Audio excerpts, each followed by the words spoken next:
I can ask you questions. Yes, please. Okay. What's your name and the name of your business? Oscar Calderon. We have a business called Naturals by Marianne. Beautiful. And what did you think about the workshop tonight? Did you enjoy it? Yes, well, very, very enlightening. Nice. In a couple aspects. Perfect. And what was the biggest takeaway that you got from the workshop this evening? The biggest takeaway. Well, I have already been working with AI for a little while. So, I know about, the prompts and stuff, but I didn't know the sheer variety of AI tools that exist right now, and for any variety of purposes you can use it. You can make videos with it. I didn't know that.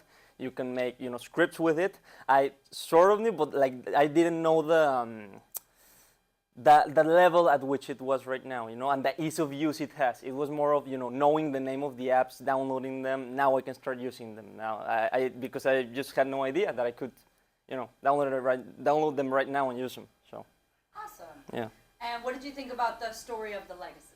The legacy. Well, I think the word legacy is going to be thrown around a lot in this new era. It's going to be kind of a buzzword because of AI. We've seen in movies, they're kind of immortalizing their actors with CG and stuff. But AI is like an even bigger step in that. We can have create AI creations, essentially, of dead people, and they can make videos for us. So it makes one think about, it's kind of like humanity's dream for the longest time. Why do we have children? We want a legacy. Why do we work? We want a legacy. Why do we build stuff? We want a legacy. But now we can be immortalized and live our legacy in like a more direct way, in a more direct way than ever before, which I think is very, very cool. That's awesome. You think other people could benefit from the workshop? Totally. Anyone in this crowd, as I said, I was already working with AI, but I saw a lot of gasps. I saw a lot of wide eyes.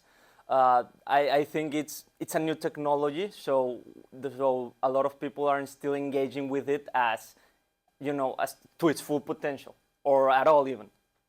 And I think this is this was a big eye opener for a lot of the attendees. Thank you so much.